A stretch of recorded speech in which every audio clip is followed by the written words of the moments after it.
Lo dijo en la primera hora. Ayer se ha generado una decisión por parte de la Corte Constitucional. Corte Constitucional tumba las decisiones judiciales que permitieron la devolución de los bienes de los hermanos Isaías. Decisión además unánime. No suele siempre ocurrir esto. Casi siempre, sobre todo en unos temas que son muy álgidos, vemos ahí una división, ¿no? Sobre todo por la concepción ideológica, que es legítima, por supuesto, que tienen pues los jueces de la Corte Constitucional. Entonces, por un lado vemos al presidente Lee Lozada y a otros jueces, y por otro lado vemos al doctor Enrique Herrería, a la doctora Teresa Núquez, a la doctora Carmen Corral, digamos, para más o menos establecer esto. Que digo, la parte ideológica es legítima, ya son concepciones ideológicas. Pero ayer se tomó una decisión, no ayer, porque esta decisión fue del 21 de noviembre, se conoció recién ayer, que fue subida la resolución al sistema de la Corte Constitucional. Fue unánime de los 9 jueces, que aceptaron la apelación presentada por 6 instituciones del Estado respecto de resoluciones judiciales que favorecieron a los hermanos William y Roberto Isaías Dazú. Dice la nota de primicias: el largo y complicado caso Isaías está a punto de tomar otro giro, luego de un dictamen de la Corte Constitucional emitido el pasado 21 de noviembre, pero que se informó recién ayer y que ya consta en el portal oficial de la institución. Hasta ahora la Corte se había mantenido en silencio sobre el pedido de la Procuraduría General del Estado y otras 5 instituciones que habían presentado una acción de protección sobre el caso de los hermanos Roberto y William Isaías, ex dueños del Filambanco. 2 años después de pedidos y trámites, finalmente la Corte emitió una resolución en la que acepta la acción de protección presentada por la Procuraduría, el Banco Central, el Ministerio del Ambiente y otras 2 entidades del Estado. En la resolución se estipula que en este polémico caso se ha vulnerado el derecho de la seguridad jurídica por parte de un juez de la niñez y la familia de Guayaquil y de otros 2 jueces de la Corte Provincial de Justicia del Guayas. Es decir, de acuerdo con la decisión de la Corte Constitucional, queda sin efecto la reparación integral demandada por los hermanos Isaías y ordenada por 2 sentencias de primera y segunda instancia. Esta permitió que al menos 65 bienes les sean restituidos a los ex dueños del Filambanco, según una investigación publicada en su momento por Primicias. De acuerdo a la resolución de la Corte, el Estado ecuatoriano no deberá devolver los bienes incautados a los Isaías, ni les pagará la compensación económica derivada de las decisiones judiciales anuladas. Además, se remitió el expediente del caso a la Fiscalía para que investigue a los jueces que emitieron las sentencias en favor de los Isaías por presunto prevaricato. El Consejo de la Judicatura, dice la sentencia, deberá sancionar a los magistrados por error inexcusable. Uno de estos jueces es Johnny Lituma, del Juzgado de la Niñez de Guayaquil, quien resolvió la devolución de las propiedades de los Isaías que no hayan sido vendidas, donadas o cedidas. Ya con esto no tienen pretexto, ¿no? Porque 16 años y medio ha pasado de esta polémica jurídica. Como aquí en el país se demoran años luz para tomar decisiones. 16 años y medio. Desde la madrugada del martes 8 de julio del año 2008, cuando incautaron los bienes de los Isaías con un fin. Que voy a hacer la misma pregunta que a alguna gente le ha caído mal que la haga ayer en redes, la voy a hacer acá, públicamente.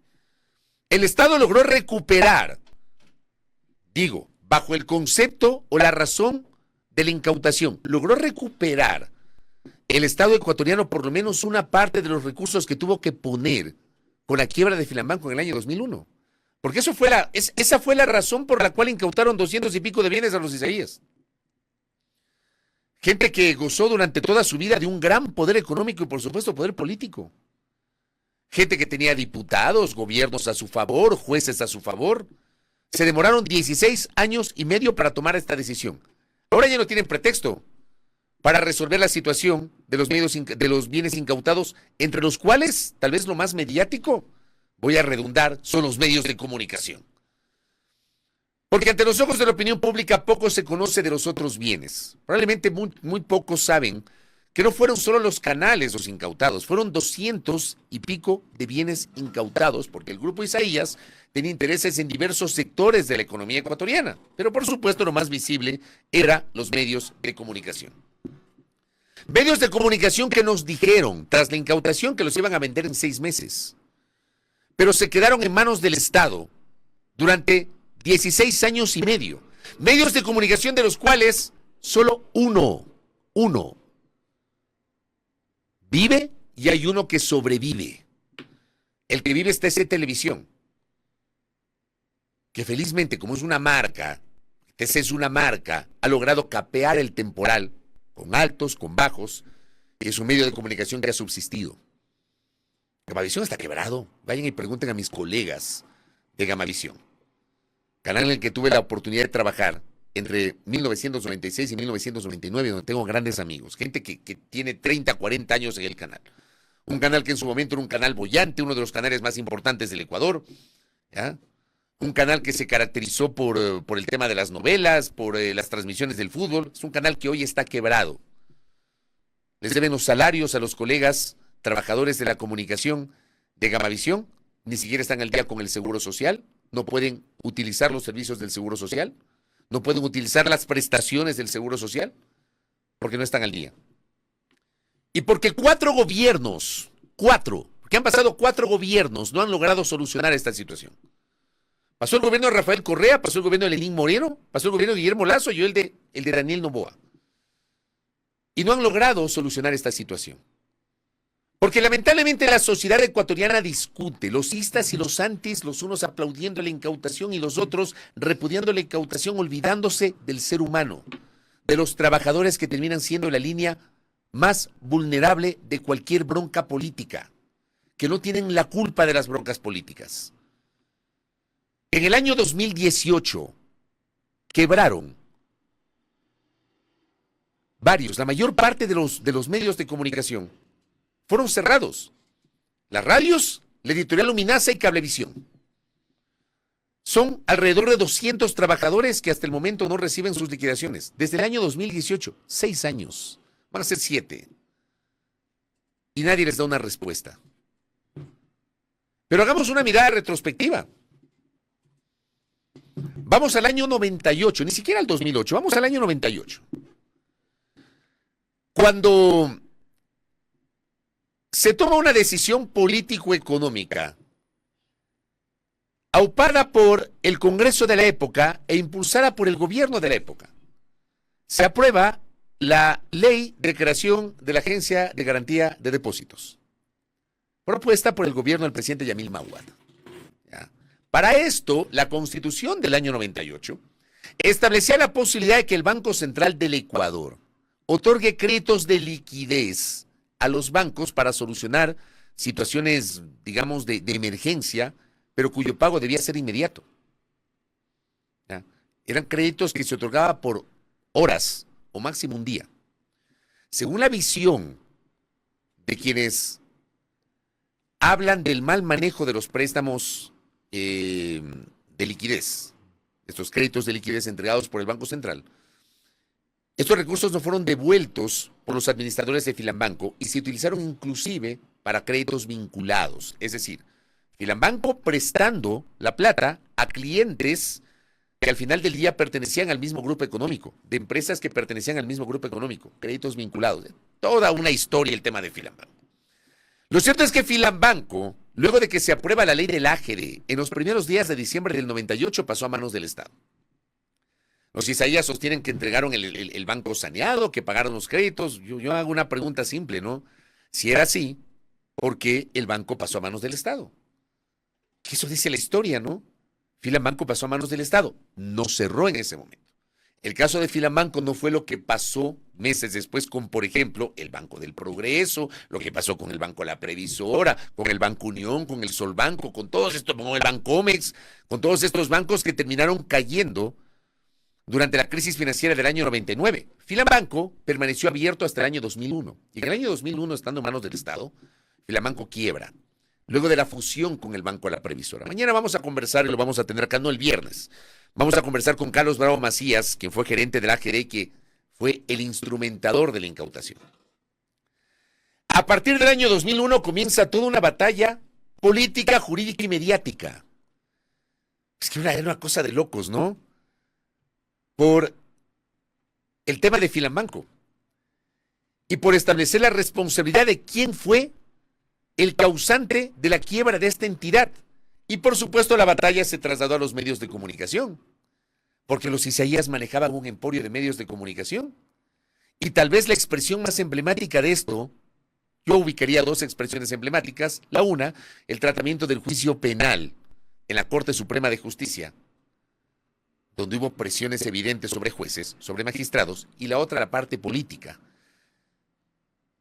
El juicio político en contra de Juan Falcón y Puig, que fue superintendente de bancos y que justamente era detractor y era adversario, enemigo de los hermanos Isaías. En el año 2008 se toma una decisión de incautación de los bienes de los Isaías, que se ejecuta la madrugada del martes 8 de julio de ese año. Entonces, allí pues, lo recuerdo porque trabajaba en TC Televisión, pues me sé de memoria esta historia porque yo la viví. Incautaron el canal en Guayaquil TC, igual que pasó con Gamavisión, igual que pasó con Cable, con las radios, bla, bla, bla, y las otras empresas. Y acá en Quito pasó exactamente lo mismo. Y los canales pasaron a manos del Estado y ofrecieron venderlos en 6 meses. Y el argumento a lo largo del tiempo es que no se logró vender porque los Isaías permanentemente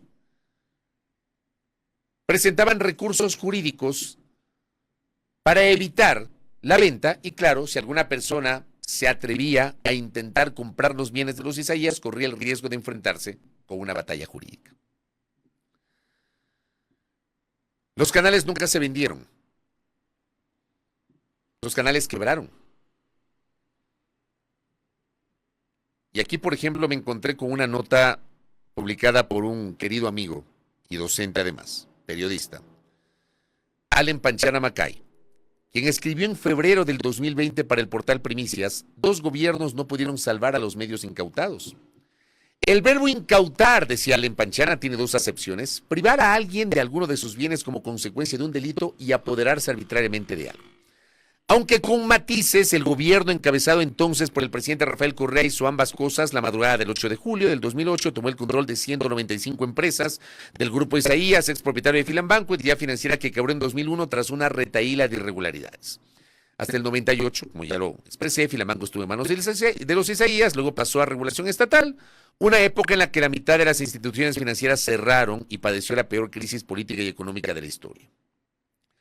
Los prófugos hermanos Roberto y William Isaías fueron sentenciados a 8 años de reclusión por peculado, viven en los Estados Unidos desde el año 2000 y Ecuador ha pedido sin éxito su extradición. Ellos tenían deudas pendientes por $661 millones.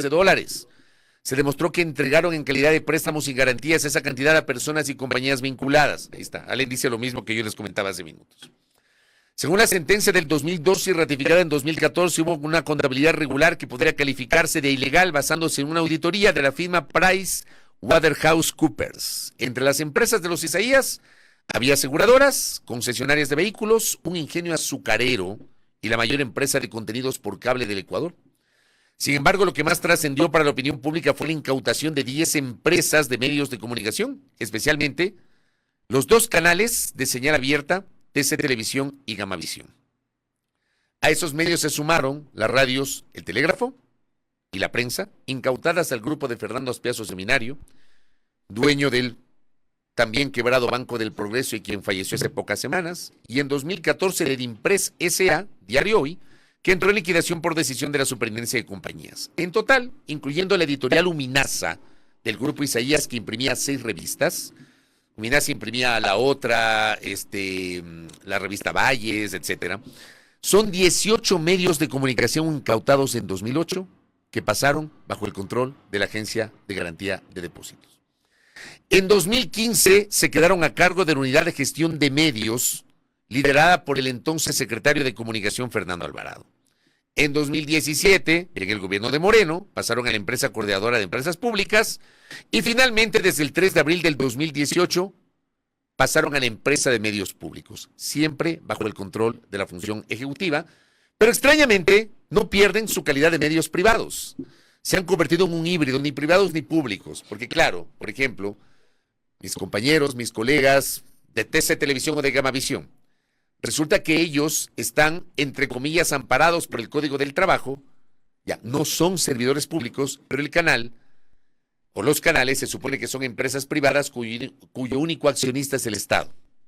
O sea, medio rara es esa figura, un híbrido. Por tanto, sin independencia editorial, decía Allen, los contenidos políticos y judiciales han tenido injerencia de la Secretaría de Comunicación. Eso todo el mundo lo sabe. Luego de varios años y varios presidentes, nadie ha resuelto el embrollo jurídico, económico y social que ha significado esta sui generis acción estatal. Más de 470 despidos en ese tiempo y casi la mitad de indemnizaciones sin pagar. 200 y pico de trabajadores. Con esta decisión de la Corte Constitucional pregunto, tal vez no lo haga el presidente Noboa en esta administración. Habrá que ver qué van a hacer después del 24 de mayo del 2025. Sea Noboa o sea quien sea, el nuevo mandatario de la República. Este tema precisa una solución, porque está claro que el Estado no les ha dado unas respuestas a los trabajadores que están esperando sus liquidaciones. Y porque además se ha terminado convirtiendo esto en una carga para el Estado ecuatoriano.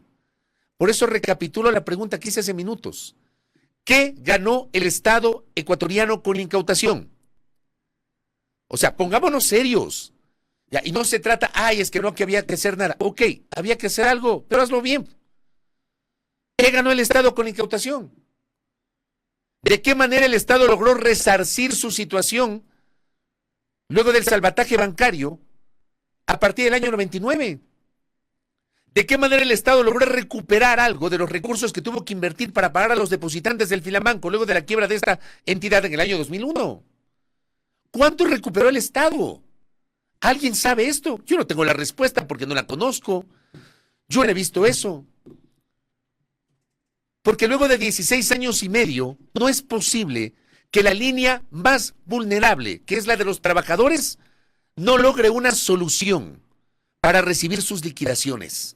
Porque hay gente de las radios de Guayaquil, por ejemplo, que falleció sin recibir sus liquidaciones y aquí nadie se conmueve, nadie se conduele. Porque hay gente poco empática, hay gente miserable además, que escribe cualquier tontería, como que un tramoyista, un camarógrafo, un asistente de cámaras, un mensajero, tiene la culpa de la línea editorial del canal. Entonces alguna gente dice, bien hecho por venderse por un plato de lentejas, o sea, siempre poniendo la parte política, no entendiendo la parte humana, no entendiendo que en los medios de comunicación, la parte más vulnerable es el trabajador. El trabajador no tiene nada que ver con la línea editorial del medio. Y hay gente que se burla de eso. ¿Será que luego de esto, ¿será que luego de esto se les ocurre solucionar el tema, empezando por resarcir la situación de los ex trabajadores? Dejen la bronca política de lado. Este tema de la incautación de los bienes de los Isaías debería marcar el camino para futuras decisiones sobre lo que se debe y puede hacer y lo que se debe y no se puede hacer. Porque ese es un reflejo, primero, de la falta de justicia. 16 años y medio de una sentencia no es justicia. La inseguridad jurídica. El hecho de que hayan pasado empresas privadas a manos del Estado y que se hayan convertido en un híbrido. Que el Estado no logró desprenderse de esas empresas. El Estado no tiene por qué manejar este tipo de bienes. Y porque al final, vean, me van a disculpar, los canales no los vendieron, los medios no los vendieron porque los necesitaban para sostener la narrativa oficial del gobierno de turno. Así ha sido durante 4 gobiernos, no solamente sobre uno, durante 4 gobiernos. Los medios de comunicación incautados han servido para sostener la narrativa oficial del gobierno de turno. Porque aquí de dientes para afuera nos hablan de la defensa de la libertad de expresión. Pero lo que necesitan es sostener narrativas para contrarrestar lo que publican otros medios o lo que dice la oposición. Para eso utilizaron los medios incautados. Hoy ya no tienen pretextos. Hoy el gobierno de turno, hoy el de Daniel Noboa, después del 24 de mayo el que venga, el propio Noboa, el que sea, ya no tienen pretextos. solucionen la situación de los medios de comunicación incautados y bríndenle un poquito de tranquilidad a esos 200 y pico de trabajadores que no han logrado recibir sus liquidaciones, y a los colegas de Gamavisión, que no son ni 100, entiendo, porque ha habido despidos y desvinculaciones en los últimos años, que hasta el sol de hoy no encuentran una luz al final del túnel. Ojalá que se entienda la naturaleza de este comentario. Primera plana. Todas las noticias, todas las voces.